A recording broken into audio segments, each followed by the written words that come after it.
First contact situations are always exciting. What new knowledge and culture might be found with this species? Our first contact with humanity was far from the first, but was certainly interesting. We were just exploring a new region of the galaxy when we passed through a system with several planetary bodies orbiting a single star. We were just going to map it and move on, but then we picked up on radio waves originating from the third planet from the star. We obviously knew what it meant, and the bridge was bubbling with excitement as we came to a stable orbit around said planet, and started broadcasting the standard procedures. Whoever was on the planet responded swiftly, and eventually we could actually start asking questions. We let them have the first, as they were probably new to all this. Are we the first you have met, or are there others out there? You are not the first. There are many other species, most are friendly. The others are far away. Our turn. Have you left your planet yet? The furthest we have gotten is to the fourth planet, and that was only a few people for a short time. So they were young, but seemed capable. What brought you to our system? We were mapping this area of the galaxy, and found your radio waves. Yada yada, all that standard stuff that we ask every new species. Nothing out of the ordinary, until we asked about their progress in particle physics and chemistry. Had they found all the elements yet? Did their planet even have all 94? How long is your periodic table? 118 elements. Are there others? 118? 118? What were they on about? Anything like that couldn't be stable, could it? 118. Are there 118 natural elements on your planet? No, we created the ones after 94 synthetically. There was silence aboard the ship. Did this species just claim that not only are there 24 elements beyond the boundaries of the periodic table, but that they invented them? I guess we were silent for quite a while, because we received a message asking if everything was alright. We are fine. Our table is only 94 long. How were you able to create new elements? We did not know that was possible. Basically, we used an enormous device to accelerate smaller atoms close to the speed of light, before letting them collide. If we got lucky, the nuclei fuse and a new element is born. That was the craziest thing any of us had ever fucking heard. Is this process safe? We wished we could convey the rainbow of emotions we felt through that message. Theoretically, it could generate a black hole, but don't worry about it. It would evaporate before doing any damage. We decided to move on to a different topic. Have you found all 12 fundamental particles? Actually, we currently know of 31. We stopped asking questions. Do you now know why first contact with humanity was memorable?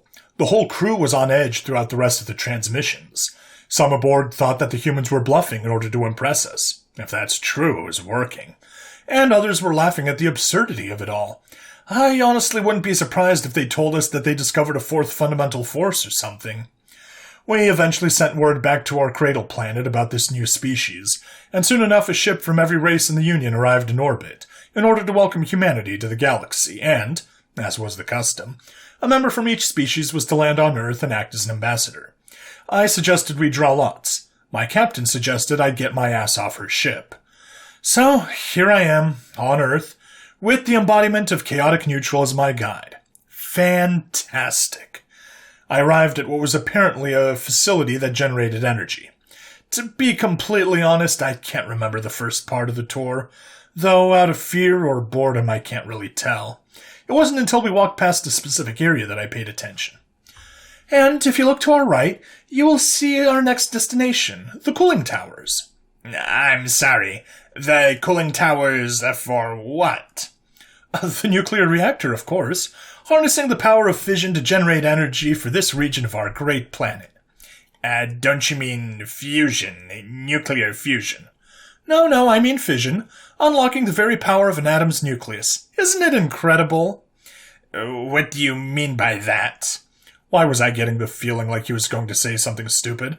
By launching a neutron into the nucleus and making it rip itself apart, of course. There it is. Please tell me it's safe. Of course it is. Some old designs were prone to meltdowns, but we worked out the kinks. I guess it's only natural to be wary around the same process as in a nuclear bomb. Oh, great. They used to suffer I'm sorry, did he just say bomb? Bomb?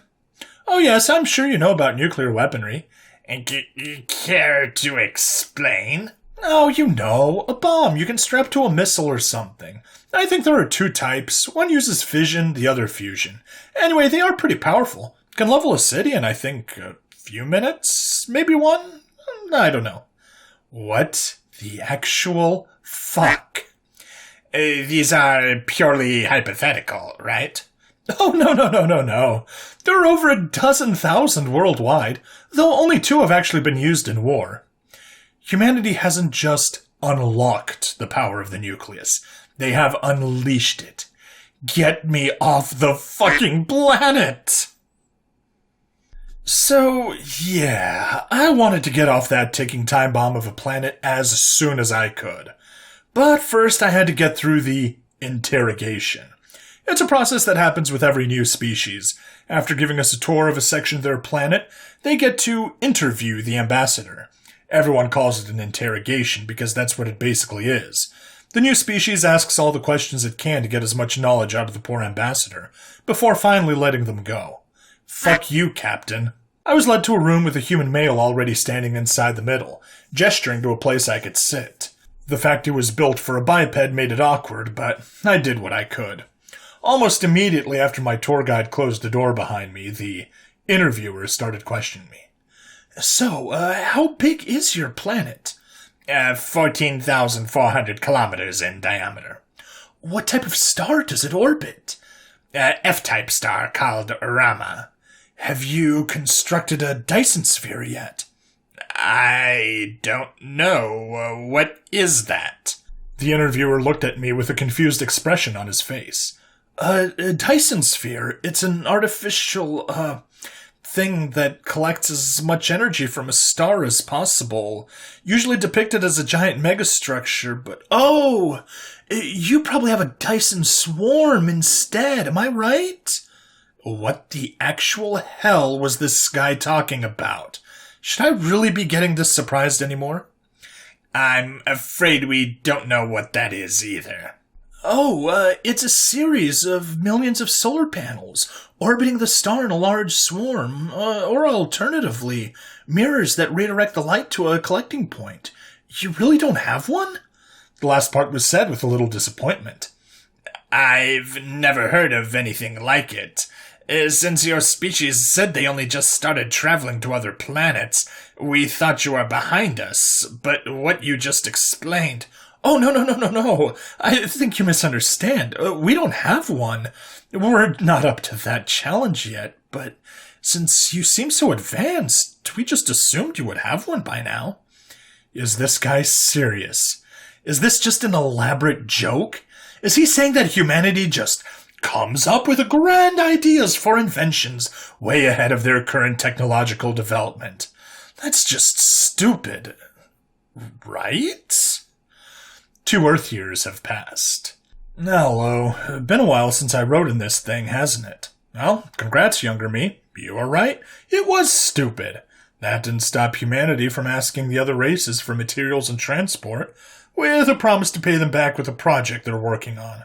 That didn't stop them from actually constructing a fucking Dyson swarm, or whatever it's called. And you know what? It actually fucking worked. So they built more. So yeah, that's how humanity became the sole provider of energy to the entire interstellar collective union for progress.